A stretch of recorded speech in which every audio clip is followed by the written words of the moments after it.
Elle n'était qu'une simple vendeuse de rue. Chaque jour, elle offrait un repas à un petit garçon sans abri. Elle ne lui demandait jamais rien. Elle ne connaissait pas son histoire, ni ce qu'il cachait vraiment. Mais un matin, alors que tout semblait calme comme d'habitude, un gros 4x4 s'arrêta brusquement devant sa petite boutique. Et ce qui se produisit ensuite dépassa tout ce qu'elle aurait pu imaginer. Dans un coin calme d'Abidjan, loin des grandes routes et des belles maisons, un petit garçon marchait seul. Il s'appelait Nathan.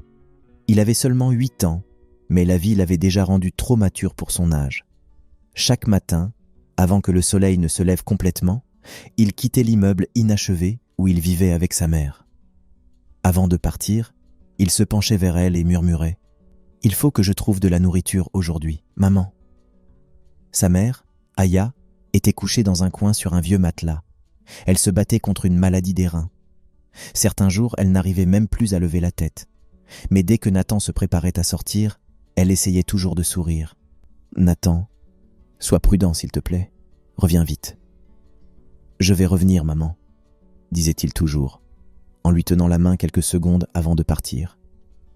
Mais leur vie n'avait pas toujours été comme ça. Des années avant la naissance de Nathan, tout était différent. Aya était une jeune femme joyeuse. Elle tenait une petite boutique de provisions. Riz, haricots, lait, pain, biscuits.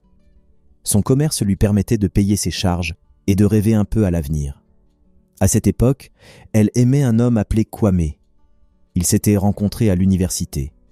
Il était intelligent, calme, plein d'ambition. Après avoir longtemps essayé de se battre contre la dureté de la vie, il avait un jour entendu parler d'une opportunité de partir en Europe pour se construire un avenir meilleur, un avenir qu'il rêvait de partager avec la femme qu'il aimait. C'était une chance unique, peut-être la seule de toute sa vie. Mais pour saisir cette opportunité, il devait régler des frais qu'il n'avait absolument pas les moyens de payer. Aya croyait tellement en lui qu'elle utilisa presque toutes ses économies pour l'aider. « Ne t'inquiète pas, Kwame. Un jour, tout ira bien. » Et lui répondait toujours « Merci, Aya. Je te promets que je te rendrai fier. » Quand il obtint enfin tout ce qu'il fallait, il voyagea. Il s'appelait chaque jour. Aya riait à chaque fois qu'elle entendait sa voix. Elle croyait que leur futur était certain. Mais 2 semaines après son arrivée, tout changea. Ses appels cessèrent brusquement. Aya tenta de le joindre encore et encore. Elle pleura, elle pria. Rien, aucun message, aucun signe. Elle ne comprenait pas. 2 semaines plus tard, elle commença à sentir son corps changer. Faiblesse, nausée, fatigue étrange. À l'hôpital, le médecin lui annonça « Madame, vous êtes enceinte. » Aya resta figée. Enceinte ? Comment vais-je m'occuper d'un enfant, toute seule ? Mais elle fit son choix. Elle garda la grossesse. Et quelques mois plus tard, elle donna naissance à un garçon, Nathan. Pendant les premières années, malgré les difficultés, ils étaient heureux. Nathan était un enfant joyeux. Aya travaillait dur pour payer son école, lui acheter des jouets simples, garder la maison vivante. Puis tout s'écroula. Lorsque Nathan eut 6 ans, Aya commença à ressentir une fatigue inhabituelle. Au début, elle pensa que c'était le stress. Puis cela devint pire. Jambes lourdes, vertiges, douleurs. Après plusieurs tests, le médecin confirma « Aya, vous avez une insuffisance rénale. Vous avez besoin de dialyse 2 fois par semaine et d'une greffe plus tard. » Quand elle demanda combien cela coûterait, le médecin soupira. « Beaucoup. Et la greffe devra se faire dans un hôpital de référence spécialisé. » Elle essaya, elle dépensa tout. Elle vendit ses meubles, son congélateur, sa petite boutique. En 2 ans, tout avait disparu. Elle ne pouvait plus payer le loyer. Elle ne pouvait plus payer l'école de Nathan. Ils furent obligés de quitter leur maison. Elle pleura toute la journée en tenant la main de son fils. Ils finirent dans un coin d'un immeuble inachevé. Elle nettoya le sol comme elle pouvait et en fit leur nouveau foyer. Puis, quand elle devint trop faible pour se lever, Nathan n'eut pas le choix. À 8 ans, il dut aller dans les rues chaque jour pour demander un peu d'aide, un peu d'argent ou un peu de nourriture. Il sortait sous le soleil, la faim au ventre, et répétait « Je dois trouver quelque chose, pour maman. » Il marchait lentement le long du trottoir, ses yeux glissant d'un passant à l'autre, espérant qu'au moins l'un d'eux lui offrirait un geste de compassion. Mais les réponses étaient les mêmes que la veille. Certains détournèrent le regard, d'autres lui faisaient un signe de la main pour qu'il s'éloigne, et quelques-uns le regardaient avec pitié sans rien donner. Chaque refus lui pesait, mais il continuait, parce qu'il savait que sa mère attendait quelque chose pour tenir la journée.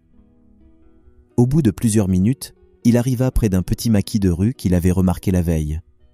Une bonne odeur de riz chaud et de sauce sortait de la marmite qui fumait doucement devant la boutique. La vendeuse, une jeune femme du quartier appelée Nabila, rangeait quelques assiettes tout en servant les derniers clients du matin. Nathan, fatigué, se posa sur un banc en bois installé à côté du comptoir. Il ne dit rien, il observait simplement la scène en espérant que quelqu'un remarquerait sa présence. Nabila leva les yeux et aperçut ce petit garçon assis seul, les mains jointes sur ses genoux, le visage marqué par la fatigue, mais aussi par une sorte de timidité qui ne ressemblait pas à celle des autres enfants qui passaient chercher un reste de nourriture. Quelque chose dans son attitude la toucha. Elle posa l'assiette qu'elle essuyait, s'essuya les mains sur son pagne et s'approcha du banc. « Bonjour petit. »« Comment tu t'appelles » demanda-t-elle doucement. Nathan leva les yeux vers elle et répondit simplement « Je m'appelle Nathan. »« Tu attends quelqu'un » continua-t-elle.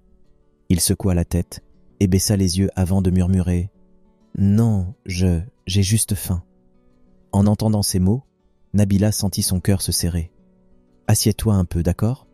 Attends-moi. » Elle retourna dans la cuisine, prit une assiette propre, y servit une bonne portion de riz chaud, ajouta un peu de sauce et revint vers lui. Elle posa l'assiette devant lui et dit avec douceur « Tiens, mange, tu dois reprendre des forces. » Mais à sa grande surprise, Nathan ne toucha pas l'assiette. Il la regarda un moment, puis releva ses yeux vers Nabila et demanda timidement « Tanti, est-ce que tu as un sac ? Je veux emmener pour ma maman. Elle ne peut pas sortir, elle est malade. » Nabila resta immobile quelques secondes. Elle ne savait rien de cette femme malade, ni de leur vie dans un immeuble en chantier, ni de la bataille silencieuse qu'ils menèrent chaque jour. Mais elle sentit instinctivement que l'enfant disait la vérité. Elle retourna chercher un sachet propre, transféra soigneusement la nourriture à l'intérieur et le referma. Ensuite, elle lui tendit le paquet et dit « Tiens, prends ça pour ta maman. Et attends. » Elle prépara une deuxième assiette, cette fois pour Nathan lui-même, et revint vers lui. « Maintenant, tu manges ici. Tu ne peux pas rentrer sans avoir mangé quelque chose. » Le garçon hésita d'abord, puis accepta. Il mangea lentement, comme quelqu'un qui voulait savourer chaque bouchée sans se précipiter. Nabila l'observa à distance, profondément touchée par sa manière calme et respectueuse d'être. Lorsqu'il eut terminé, elle lui rappela de tenir le sachet bien serré avant de rentrer. Nathan la remercia plusieurs fois, puis ressortit du maquis et s'éloigna en marchant vite. Il voulait absolument arriver avant que sa mère ne s'inquiète. Nabila resta un moment à la porte, regardant sa petite silhouette s'éloigner dans la poussière de la rue. Elle ne savait pas pourquoi ce garçon l'avait autant marquée en si peu de temps, mais elle sentit que quelque chose dans cette rencontre n'était pas ordinaire. Elle retourna à son comptoir, mais son esprit continuait de tourner autour de lui. Pendant ce temps, Nathan atteignit l'immeuble inachevé qui leur servait de refuge. Il poussa la planche de bois qui leur servait de porte et dit doucement « Maman, je suis revenu. » Aya leva difficilement la tête, ses yeux s'illuminant à la vue du sachet. Nathan trouva une assiette, la rinça comme il pouvait, servit un peu de nourriture et vint s'asseoir près d'elle pour l'aider à manger. Elle avala les bouchées avec lenteur, son corps affaibli essayant de reprendre un peu de force. « Que Dieu bénisse cette femme » murmura-t-elle en fermant les yeux un instant. Nathan hocha la tête. « Elle s'appelle Nabila. » Ce soir-là, ils mangèrent tranquillement. Et même si la vie restait difficile, Aya sentit un peu de chaleur au fond de son cœur. Une inconnue avait aidé son enfant. Et parfois, une seule petite aide suffit pour tenir encore un jour de plus. De son côté, dans son studio, Nabila comptait sa petite recette du jour pendant que les bruits du quartier commençaient à se calmer. Mais son esprit revenait toujours à l'image de Nathan, à sa manière de parler, à ce visage sérieux et sincère. Elle se demanda comment vivait cet enfant pour qu'il préfère donner son repas plutôt que de manger lui-même. Elle se coucha ce soir-là avec un poids dans la poitrine, Un poids fait de compassion, de questions, et d'un sentiment étrange que cela ne s'arrêterait pas là. Les jours qui suivirent, Nathan continua de sortir tôt chaque matin. Il n'avait que 8 ans, mais il savait que sa mère n'avait que lui. Et comme elle n'arrivait plus à se lever, il devait être celui qui ramenait quelque chose à manger. Ce matin-là, après avoir donné à manger à Aya la veille grâce à l'aide de Nabila, il reprit son chemin habituel, mais il marchait d'un pas décidé, comme quelqu'un qui a une mission à accomplir. Il tenta d'abord de demander un peu d'aide aux passants. Certains répondirent brusquement, d'autres l'ignorèrent complètement. Après plusieurs refus, il sentit un découragement monter en lui. Mais au lieu de rentrer les mains vides, il pensa immédiatement à Nabila. La manière dont elle l'avait accueilli la veille lui donna un peu de courage. Peut-être qu'elle accepterait encore de l'aider. Arrivé près du maquis, il fit semblant de passer, comme s'il n'osait pas entrer directement. Nabila, qui essuyait une table, leva la tête et le reconnut aussitôt. Son visage s'adoucit. « Nathan, tu es venu ?» dit-elle en s'approchant. Il se retourna timidement. « Bonjour, tanti.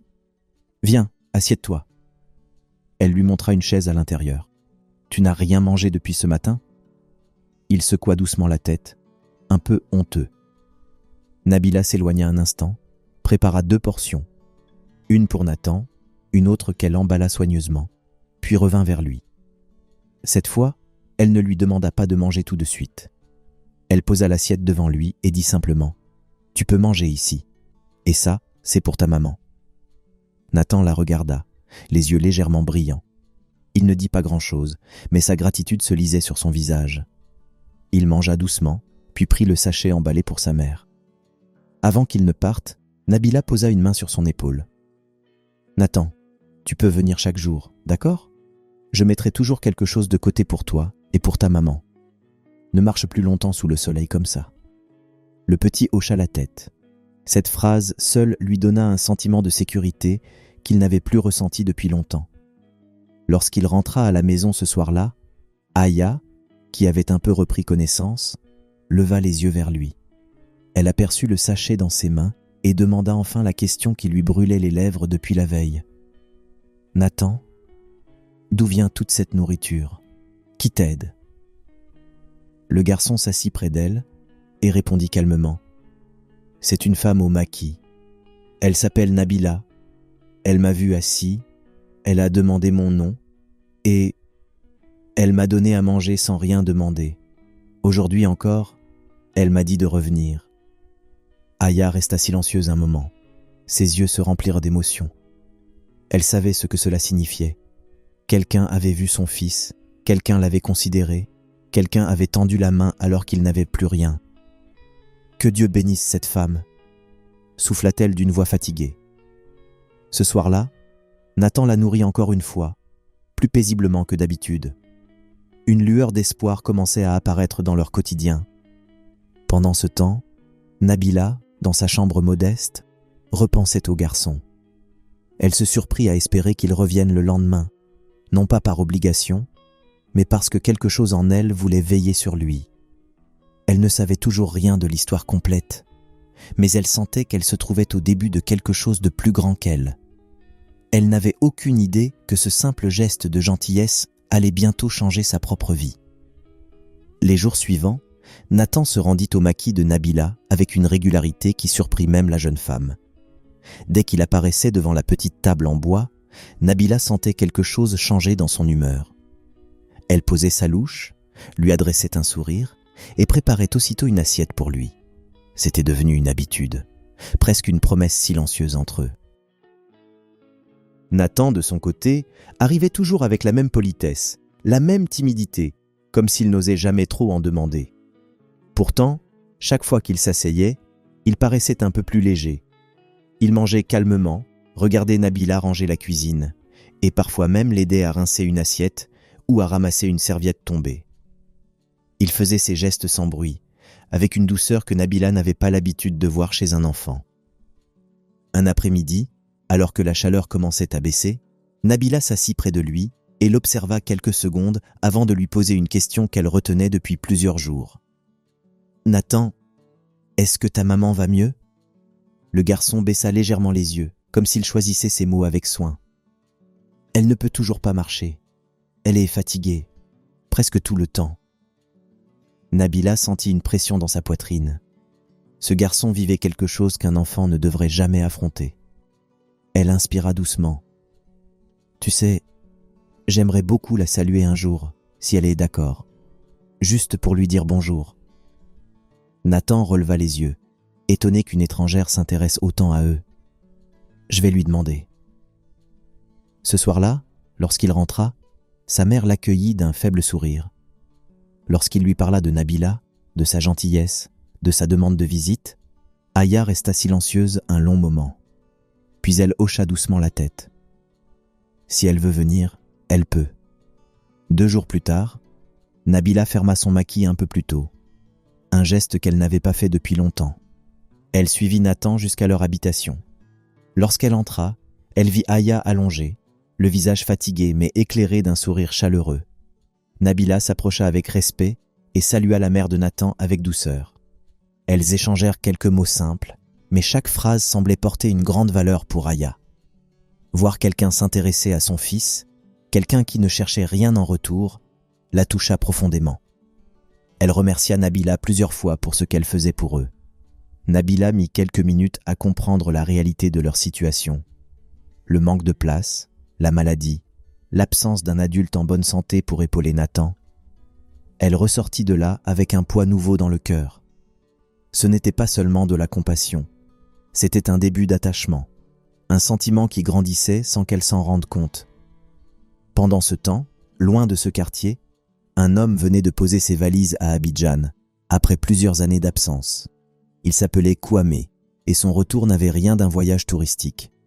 Dès qu'il descendit de l'avion, il resta quelques secondes immobile, comme s'il essayait de reprendre contact avec le sol ivoirien, puis il monta dans une voiture qui l'attendait déjà. Son visage était marqué par l'expérience et par quelque chose d'autre, une inquiétude qu'il gardait pour lui. Il regardait la ville défiler, les rues familières, les bâtiments qu'il reconnaissait à peine, les voitures qui klaxonnaient comme avant. On aurait dit qu'il cherchait quelque chose du regard, quelque chose qu'il n'avait pas encore trouvé. À un moment, il passa la main sur son front et murmura presque sans voix « Que Dieu me guide !» Il ne dit rien de plus. Mais dans ses yeux, il y avait un mouvement, une pensée, comme un fil invisible qu'il suivait sans encore savoir où il menait. Les jours passaient, et Nathan continuait d'aller au maquis de Nabila, comme si c'était devenu son deuxième point de respiration. À chaque fois qu'il arrivait, Nabila lui souriait immédiatement. Il n'avait pas besoin de parler. Elle savait déjà ce qu'il venait chercher. Mais elle sentait aussi que ce n'était plus seulement de la nourriture qu'elle lui donnait. C'était une présence, une stabilité, une porte ouverte dans un monde qu'il avait trop souvent fermé. Un après-midi, alors que Nathan l'aidait à ranger 2 assiettes, Nabila l'observa un instant. Il avait des gestes prudents, presque adultes, et pourtant il restait un enfant dans la manière dont il se tournait vers elle, cherchant parfois silencieusement l'assurance qu'il faisait bien. Elle se demanda comment quelqu'un de son âge pouvait porter autant de responsabilités sans jamais se plaindre. Pendant ce temps, Aya, dans leur petit logement, commençait à attendre chaque retour de son fils avec impatience.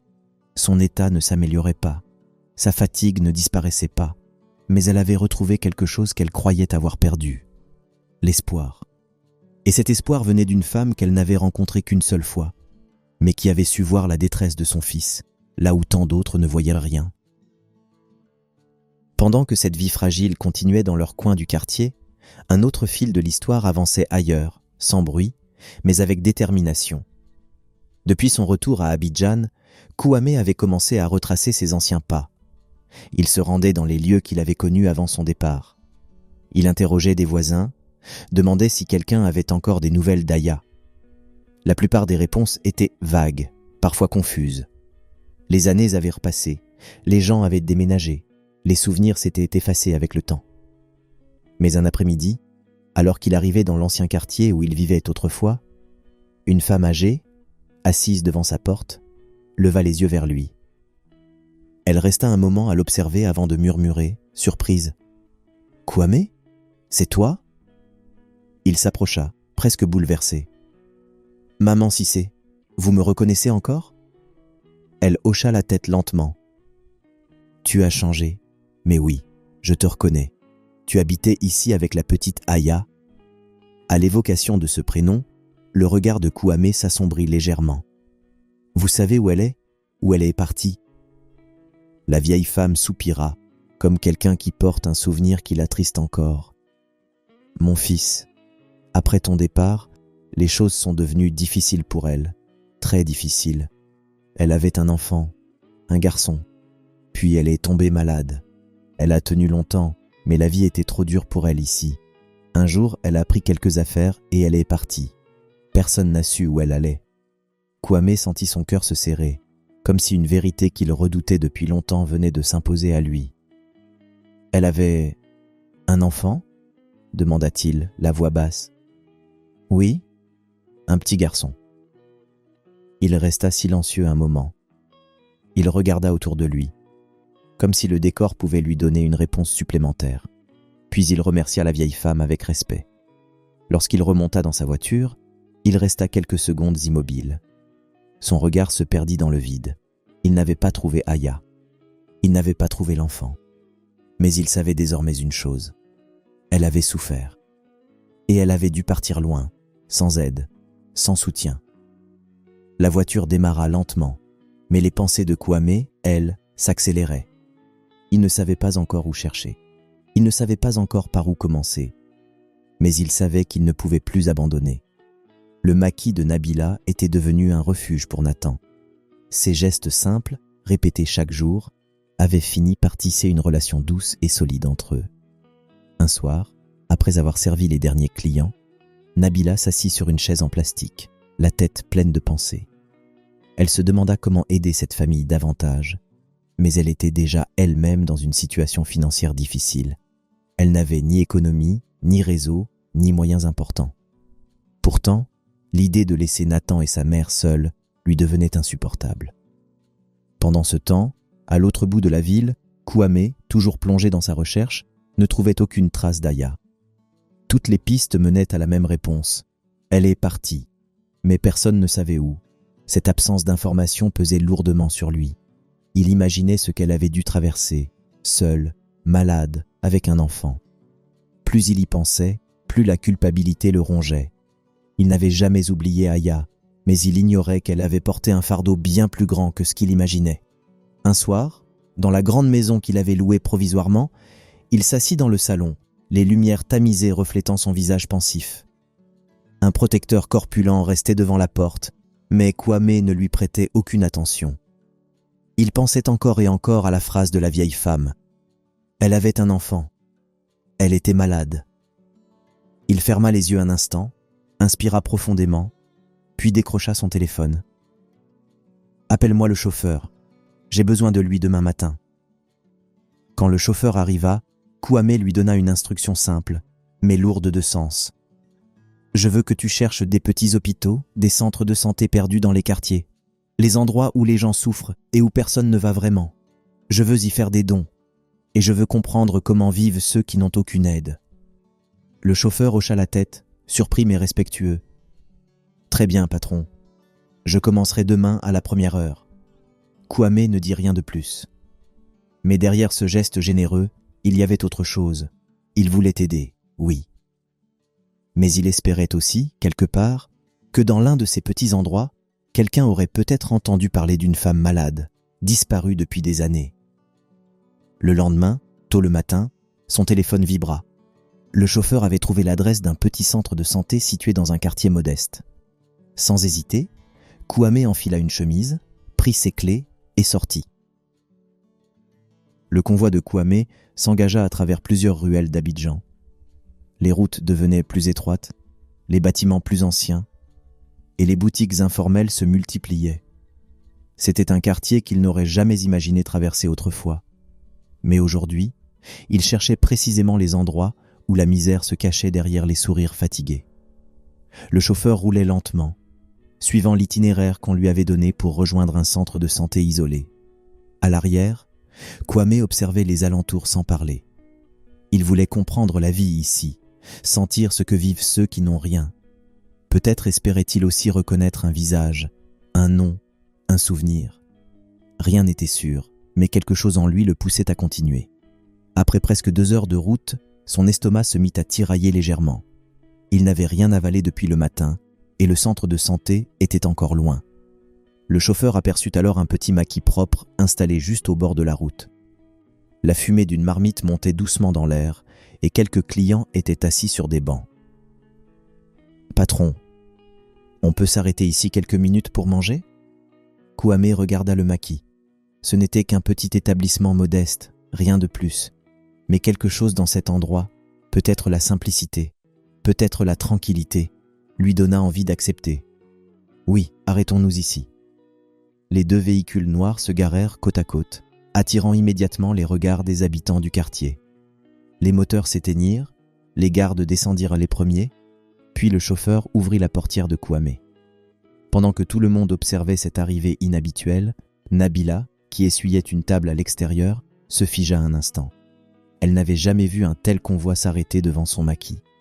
Elle remit rapidement en ordre sa tenue et s'avança, un peu nerveuse mais polie. « Bonjour monsieur, vous voulez manger ?» Kwame acquiesça et avança de quelques pas. Puis il s'arrêta. Son regard venait de tomber sur un enfant assis non loin du comptoir, concentré sur une pile d'assiettes qu'il lavait avec une attention presque adulte. C'était Nathan. Kwame resta immobile quelques secondes sans comprendre pourquoi cette scène lui faisait un effet étrange. Quelque chose dans la posture du garçon, dans la finesse de ses gestes, dans l'expression sérieuse de son visage, attira son attention comme un aimant. Ce n'était pas de la reconnaissance. Il ne l'avait jamais vu, mais plutôt une sensation profonde, instinctive, qu'il ne parvenait pas à expliquer. Il s'approcha légèrement. « Petit, comment tu t'appelles » Nathan releva la tête. Il essuya rapidement ses mains contre son short, comme pour montrer du respect. « Je m'appelle Nathan, monsieur. » Le ton de sa voix, calme et respectueux, fit naître chez Kwame une émotion inattendue. Il hésita un instant, puis demanda « Tu ne devrais pas être à l'école à cette heure-là » Nabila, qui avait suivi la scène, intervint immédiatement, comme pour protéger l'enfant. « Monsieur, ce n'est pas qu'il ne veut pas aller à l'école. C'est juste, la situation est difficile pour lui, très difficile. » Kwame tourna doucement la tête vers elle. « Que veux-tu dire ?» Nabila inspira un peu, choisissant soigneusement ses mots. Elle ne voulait ni exagérer, ni exposer le garçon inutilement, mais elle devait être honnête. Sa mère est malade depuis longtemps. Il s'occupe d'elle seul. Il fait comme il peut. Kwame resta silencieux. Une seconde. Ces informations semblaient glisser sous sa peau, comme si elles réveillaient quelque chose qu'il avait essayé d'oublier. Il regarda Nathan encore une fois.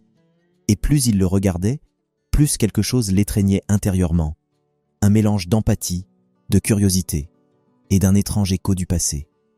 Finalement, il tourna à nouveau les yeux vers Nabila. « Où vit-il » demanda-t-il doucement. Nabila fronça légèrement les sourcils. Elle n'était pas du genre à faire confiance facilement. « Pourquoi cette question, monsieur » Kwame hocha la tête. « Je cherche à aider des familles en difficulté. On m'a conseillé de visiter des quartiers comme celui-ci. Si ce petit garçon vit une situation compliquée, je peux peut-être faire quelque chose. » Il ne mentait pas, mais il ne disait pas tout non plus. Nabila observa ses yeux un long moment. Elle n'y vit ni dureté, ni mépris, ni jugement. Juste une sincérité étrange pour un homme de son rang. Alors elle dit simplement « Je peux vous y conduire. » À ce moment précis, Nathan baissa les yeux, sans comprendre ce qui se jouait autour de lui. Mais un tournant silencieux venait d'être amorcé. Et personne ne savait encore que cette décision allait ouvrir une porte que le destin gardait fermée depuis des années. Nabila avait accepté d'accompagner Kwame, mais elle resta prudente. Elle jeta un regard vers Nathan, comme pour lui demander silencieusement s'il était d'accord. Le garçon hocha timidement la tête. Il ne comprenait pas encore pourquoi cet homme voulait voir où il vivait, mais il ressentait instinctivement que Nabila ne l'exposerait jamais à un danger. « On peut y aller, monsieur. Ce n'est pas très loin. » Kwame fit signe à son chauffeur. Il ne voulut pas utiliser tout le convoi pour éviter d'attirer trop d'attention dans la ruelle où vivait Nathan. Il monta simplement dans son véhicule avec Nabila et le garçon. L'autre voiture suivit à distance raisonnable. Le trajet fut court, mais chargé d'une tension discrète. Kwame observait les rues se transformer. Les bâtiments devenaient plus vieux, les ruelles plus étroites. Chaque tournant semblait l'éloigner un peu plus du confort de sa vie actuelle pour le ramener vers quelque chose de plus brut, plus réel. Nathan, assis près de Nabila, gardait les yeux fixés sur la route. Il n'avait pas l'habitude de monter dans des voitures aussi luxueuses. Il restait calme, mais Nabila sentait qu'il était un peu impressionné. Elle posa doucement une main rassurante sur son épaule. « Ça va aller », murmura-t-elle. Quelques minutes plus tard, la voiture s'arrêta devant un bâtiment abandonné, aux murs bruts, sans porte ni fenêtre. C'était là que vivaient Nathan et sa mère. Nabila sortit la première, suivie du garçon. Kwame descendit ensuite, regardant autour de lui. Rien ne l'avait préparé à ça. La pauvreté, il en avait vu dans sa vie. Mais imaginer qu'un enfant puisse vivre ici, cela lui fit un effet étrange, presque douloureux. Nathan avança vers l'entrée sombre. « C'est ici, monsieur ?» Kwame le suivit, son cœur battant un peu plus vite sans qu'il comprenne pourquoi. Ils franchirent l'ouverture de béton, et Nathan les guida à travers un couloir abîmé jusqu'à une petite pièce. Nabila s'arrêta juste avant l'entrée, puis se tourna vers Kwame avec un regard sérieux. « Monsieur, vous devez savoir que sa mère est très malade. Ne soyez pas surpris. » Kwame hocha la tête. Mais rien au monde n'aurait pu le préparer à ce qu'il vit en entrant. Une femme était allongée sur une natte, la respiration lente, le visage amaigri par les années de souffrance. Et au moment où la lumière de l'extérieur entra dans la pièce, elle ouvrit faiblement les yeux. Kwame se figea. Son souffle se coupa d'un coup. Il sentit son cœur se tordre dans sa poitrine comme si quelqu'un venait de l'attraper à main nue. La femme sur la natte, ce visage qu'il croyait ne plus jamais revoir, cette silhouette qu'il avait cherchée dans ses souvenirs des centaines de fois, c'était Aya. Le monde autour de lui devint flou pendant une seconde. Nabila, elle, ne comprit pas tout de suite ce qui se passait. Elle vit seulement le visage de l'homme changer, son regard se remplir d'une émotion trop forte, trop brusque pour être anodine. Et Aya, en essayant de distinguer qui se tenait dans l'ombre, entr'ouvrit davantage les yeux, puis sa voix, presque fragile, franchit ses lèvres. « Kwame ?» Ce simple mot traversa la pièce comme un éclair. Nabila écarquilla les yeux. Nathan, surpris, regarda sa mère, puis l'homme. Et Kwame sentit ses jambes trembler. Il n'avait pas seulement trouvé une femme malade. Il n'avait pas seulement trouvé une inconnue à aider. Il venait de retrouver une partie de lui-même, dans un endroit où il n'aurait jamais imaginé la retrouver. Pendant quelques secondes, la pièce resta silencieuse, comme si le temps lui-même avait cessé de bouger. Kwame fixait Aya, incapable de comprendre comment la vie avait pu les ramener l'un vers l'autre dans un lieu pareil. Son cœur battait à toute vitesse. Ses mains tremblaient légèrement. Il s'était préparé à la chercher, mais jamais à la trouver dans un état aussi fragile. Aya, elle, peinait à rester consciente. Son regard vacillait, mais la présence de Kwame semblait, l'espace d'un instant, lui donner un peu d'air. Elle essaya de lever la main, mais son bras retomba aussitôt. « Depuis tout ce temps » murmura-t-elle faiblement. Le murmure suffit à briser le contrôle de Kwame. Il avança d'un pas rapide, se pencha près d'elle et prit délicatement sa main. « Ne parle pas maintenant, s'il te plaît. » Sa voix tremblait. Nabila, debout derrière eux, sentit un frisson lui parcourir l'échine. L'homme qui se tenait là n'était plus un visiteur, ni un homme riche venu faire un don. Il était quelqu'un profondément touché, blessé même, par l'état de cette femme. Nathan, surpris par l'émotion de cet étranger, regarda Nabila avec inquiétude. « Tanti, qu'est-ce qui se passe ?» chuchota-t-il. Nabila posa doucement une main sur son épaule pour le rassurer, même si elle-même ne comprenait pas tout. Puis, brusquement, Kwame se redressa. Son visage changea de ton. Son regard devint ferme, presque dur. Il fit un signe rapide à l'un de ses gardes. « On la transporte immédiatement, pas d'attente. Faites attention, elle est très faible. » Les gardes s'exécutèrent sans poser de questions. Ils entrèrent dans la petite pièce avec précaution, soulevèrent Aya avec une délicatesse inhabituelle pour des hommes aussi imposants et la portèrent vers la sortie. Nathan voulut les suivre paniqué. « Maman, où vous l'emmenez » Kwame se tourna vers lui, s'agenouilla devant le garçon et posa une main rassurante sur son épaule. « On va l'aider. On va la soigner, d'accord ? Tu viens avec nous. » Sa voix était douce, mais la tension dans ses yeux révélait la gravité de la situation. Nabila prit Nathan par la main et l'entraîna doucement derrière les gardes. À l'extérieur, le quartier regardait la scène avec étonnement. Les voitures noires, les gardes, la femme transportée, personne ne comprenait vraiment ce qui se passait. Mais tout le monde sentait que ce n'était pas banal. Kwame ouvrit lui-même la portière de son véhicule pour que les gardes puissent installer Aya à l'intérieur. « Direction la clinique la plus proche. Vite !» ordonna Kwame. Le convoi démarra en trombe. Dans la voiture, Aya respirait difficilement. Kwame restait à côté d'elle, posant parfois sa main sur son front comme pour vérifier qu'elle était encore consciente. Il n'avait plus l'air du businessman sûr de lui qu'il était il y a encore quelques heures. Il semblait juste brisé de la voir ainsi. Pendant ce temps, dans l'autre voiture, Nathan regardait par la fenêtre, les yeux embués, incapable de comprendre pourquoi cet homme réagissait, comme si la vie de sa mère lui appartenait aussi.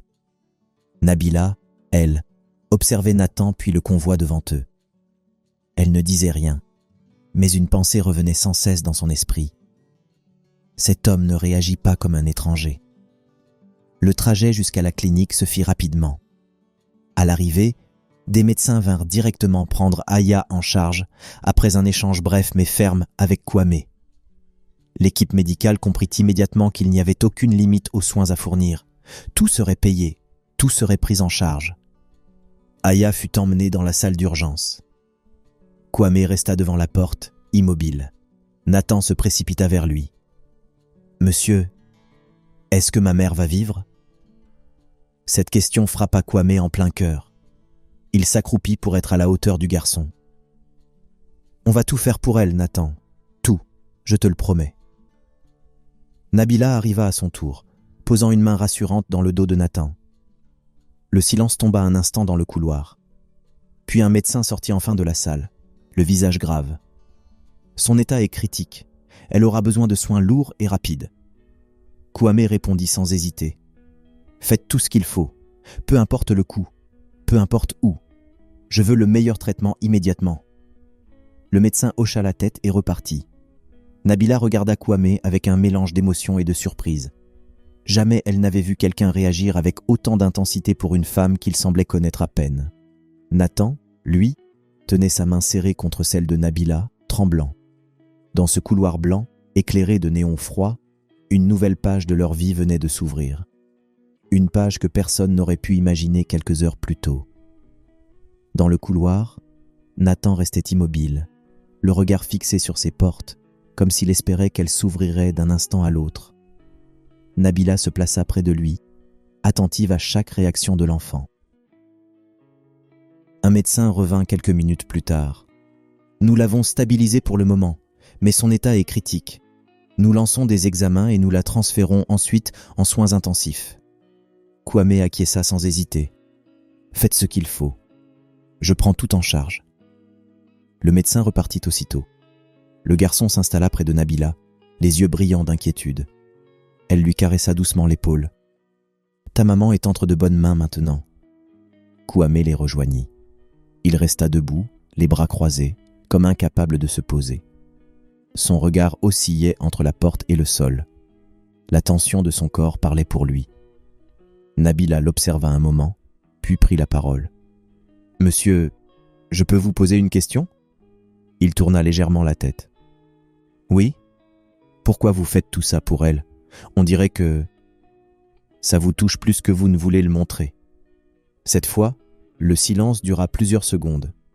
Kwame fixa un point invisible devant lui, puis répondit calmement « Je vous expliquerai tout quand elle ira mieux, pas avant. » Sa voix était posée, mais on sentait qu'elle retenait plus qu'elle ne disait. Nabila hocha simplement la tête. Elle comprenait qu'il ne s'agissait pas d'un refus, mais d'un secret trop lourd à ouvrir dans un couloir d'hôpital. La nuit tombait doucement dehors.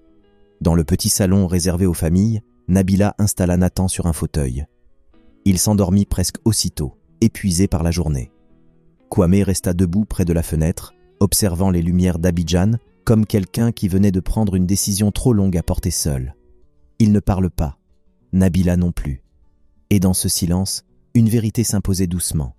Le lendemain matin, le couloir des soins intensifs avait une atmosphère différente, plus calme, plus contenue. Les infirmières allaient et venaient en silence, et le ciel gris d'Abidjan filtrait à travers les vitres. Nathan s'était réveillé tôt, encore fatigué, mais avec un seul désir, voir sa mère. Nabila l'accompagnait, veillant sur lui comme une grande sœur improvisée. Un médecin approcha. Elle est toujours très faible, mais elle a réagi légèrement pendant la nuit. Vous pourrez entrer quelques minutes chacun, mais un par un. Un souffle d'espoir, discret, parcourut le couloir. Kwame remercia le médecin, puis laissa Nathan entrer le premier. L'enfant posa à nouveau sa petite main sur le bras de sa mère. Elle ne bougea pas, mais son souffle semblait un peu plus régulier. Quand Nathan revint, Kwame lui posa brièvement la main sur l'épaule, puis entra à son tour. Il resta quelques instants près d'elle, en silence. Lorsqu'il ressortit, il trouva Nabila assise sur une chaise, Nathan contre elle. Le garçon semblait épuisé et s'était rendormi contre son bras. Kwame s'approcha lentement. « Nabila, j'aimerais vous poser une question. » Elle releva la tête. « Oui, monsieur ?» Il hésita légèrement, ce qui n'était pas dans ses habitudes. « Comment avez-vous rencontré ce garçon? Comment tout cela a commencé ?» Nabila jeta un regard vers Nathan, puis répondit simplement. « Il est venu s'asseoir un jour devant mon maquis.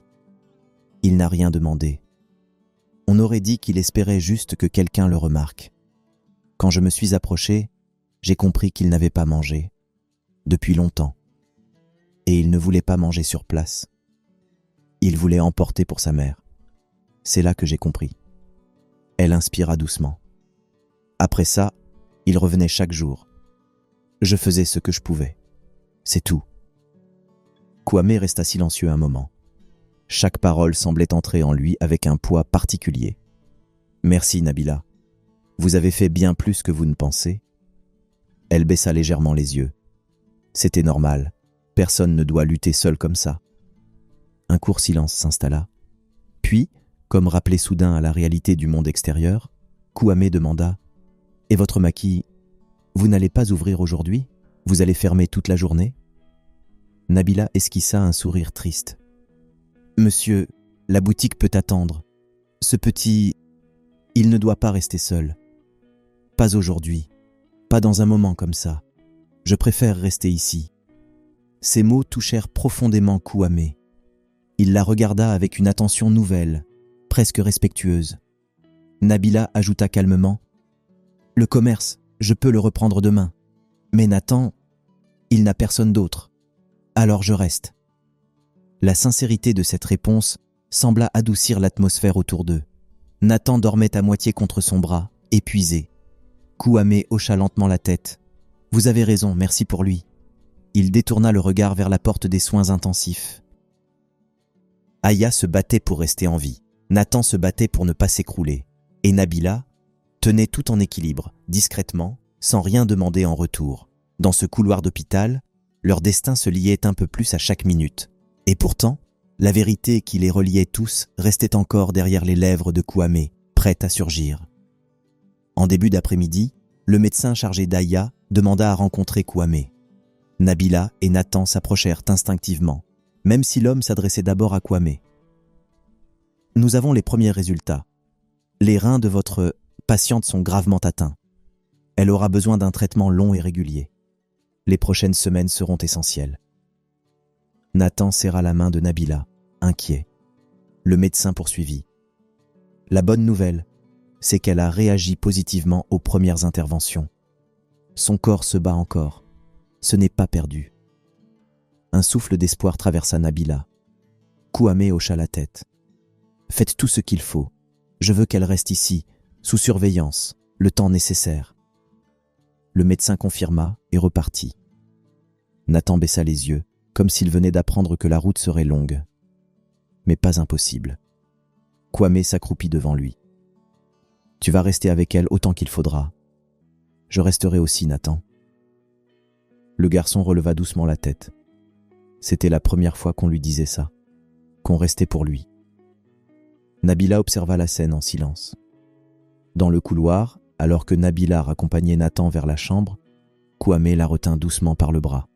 « Nabila, je vous dois beaucoup. » Elle le regarda, surprise. « À moi ? Pourquoi ? Parce que si vous n'aviez pas tendu la main à cet enfant, je ne les aurais peut-être jamais retrouvés. » Ce fut dit avec une sincérité qui ne demandait aucune explication supplémentaire. Nabila baissa les yeux, touchée. « Je n'ai rien fait d'extraordinaire, monsieur. J'ai juste agi comme il fallait. » Kwame sourit légèrement. « Ce que vous appelez rien d'extraordinaire, Nabila, a changé le cours d'une vie. » Elle ne sut quoi répondre. Il n'attendait pas de réponse. Les jours suivants passèrent rapidement. Grâce aux soins intensifs, Aya retrouva peu à peu des forces. Les médecins stabilisèrent ses reins, lancèrent un traitement lourd et régulier et confirmèrent qu'elle aurait besoin d'un suivi sur le long terme, mais qu'elle était désormais hors de danger. Après une semaine, elle pouvait enfin parler, s'asseoir et reconnaître pleinement les visages qui l'entouraient. Lorsque Aya fut transférée dans une chambre normale, Nathan entra le premier. Il se jeta doucement contre elle, les yeux pleins d'un bonheur qu'il n'avait jamais ressenti. Nabila resta près de la porte, les mains croisées, soulagée. Puis Kwame arriva. Aya le vit et tout son visage changea. Une émotion trop longue, trop retenue, monta d'un seul coup. « Kwame !» Il s'approcha, le cœur serré. « Je suis là. Cette fois, je suis vraiment là. » Nathan regardait l'un, puis l'autre, ne comprenant pas encore ce fil invisible qui les reliait. Aya respira profondément, puis murmura « Il doit savoir. » Kwame acquiesça doucement. Il s'agenouilla devant Nathan. Le petit garçon s'agrippa à la main de sa mère, confus. Kwame inspira profondément. « Nathan, il y a quelque chose de très important que je dois te dire. » Le silence devint lourd, presque solennel. « Ta mère et moi, nous nous connaissions avant ta naissance. Nous étions ensemble. Et... » Il hésita une seconde, la voix tremblante. « Et je suis ton père. » Nathan resta figé. Ses yeux s'écarquillèrent. Sa bouche s'entr'ouvrit légèrement. « Mon... père ?» Kwame hocha la tête, les yeux humides. « Oui, Nathan. Je ne savais pas que tu étais né. Je n'ai su la vérité que récemment. Mais maintenant que je t'ai retrouvé, je ne te quitterai plus jamais. » Aya posa une main sur celle de son fils. « C'est la vérité, mon enfant. Cet homme, c'est ton papa. » Nathan resta silencieux quelques secondes. Puis, timidement, il fit un pas vers Kwame. « Tu vas rester avec nous ?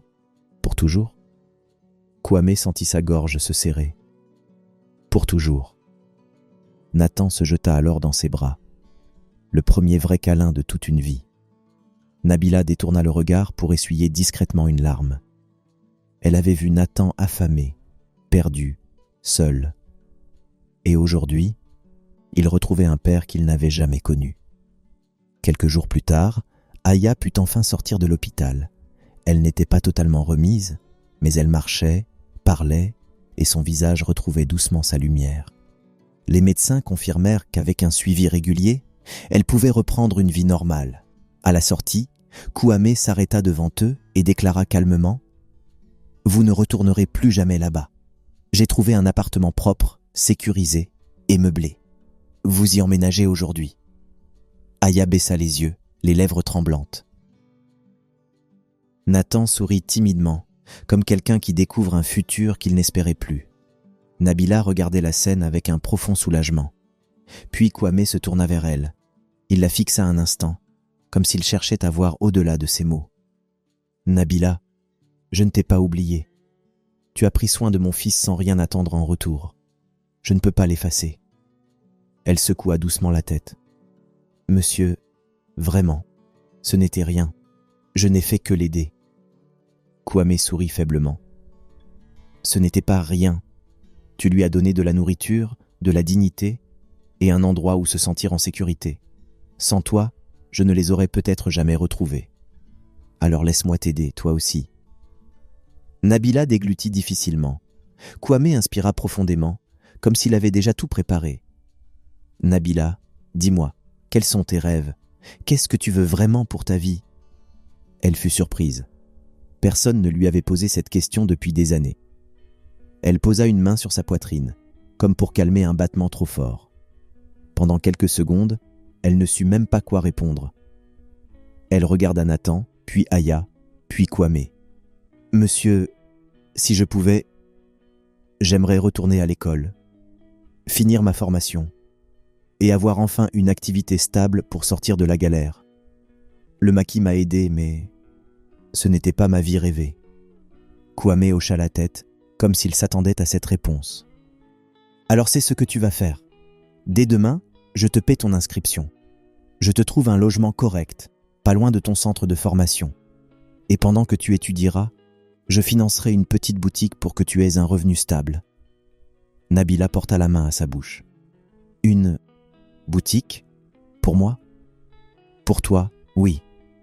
Tu n'auras plus à te battre seule pour survivre. » Elle sentit ses yeux se remplir de larmes. « Monsieur, je ne sais même pas comment vous remercier. Ne me remercie pas, Nabila.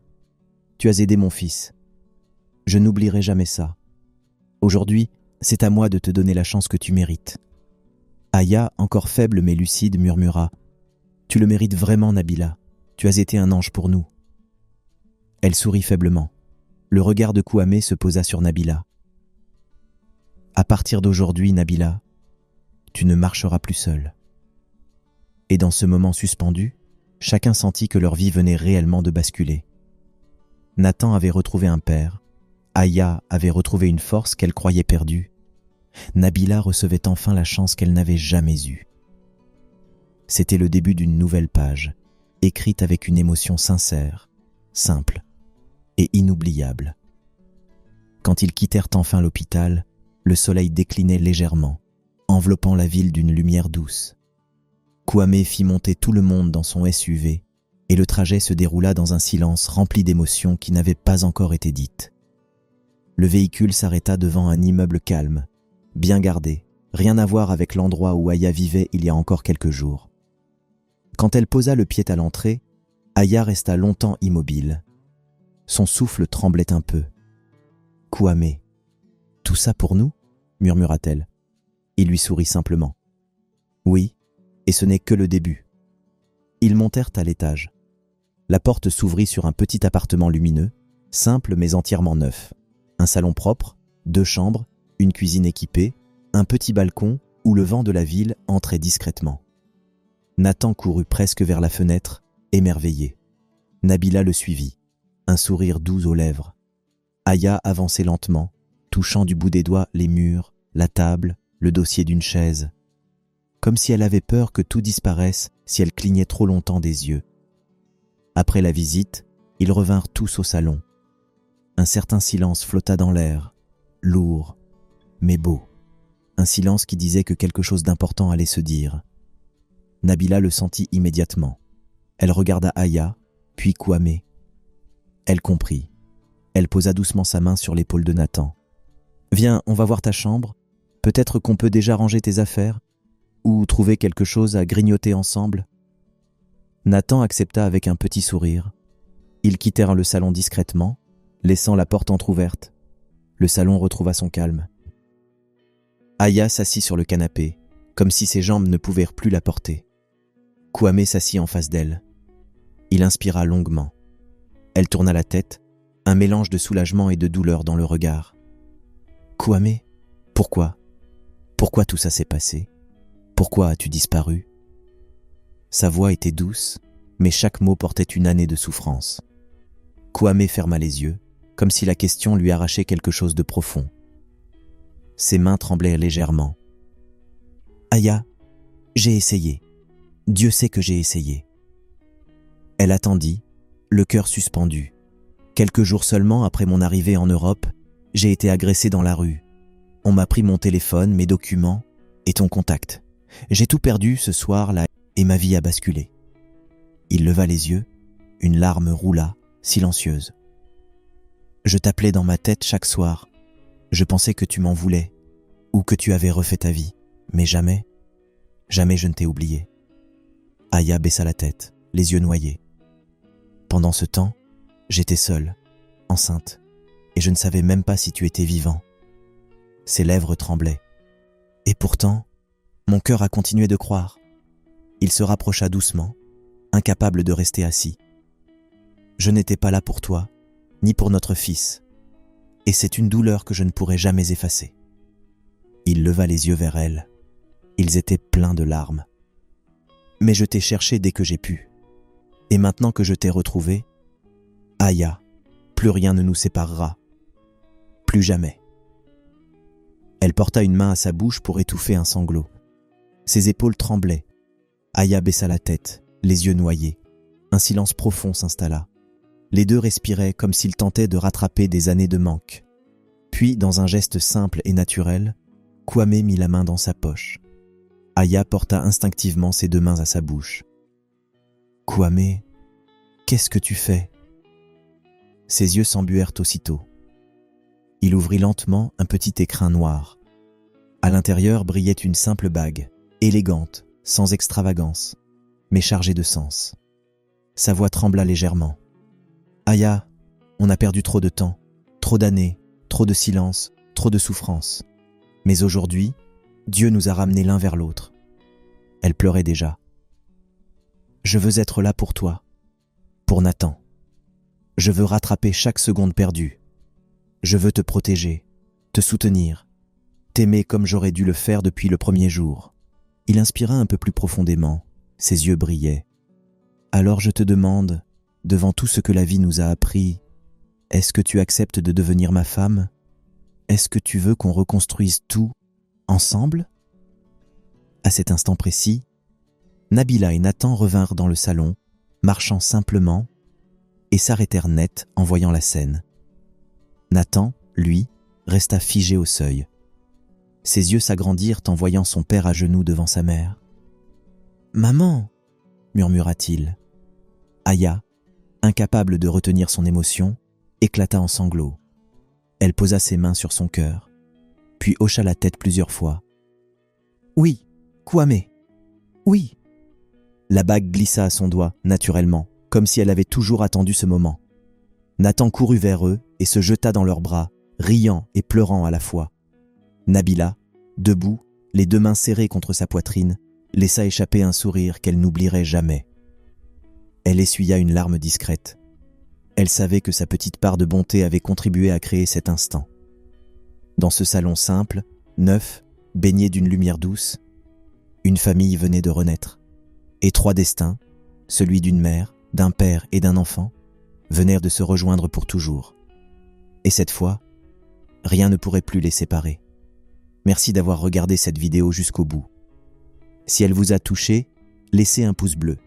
Abonnez-vous à HD Story. Et surtout, partagez cette vidéo avec quelqu'un qui a besoin de se rappeler que même dans les moments les plus sombres, la vie peut encore offrir une seconde chance. Prenez soin de vous et à très bientôt pour une nouvelle histoire.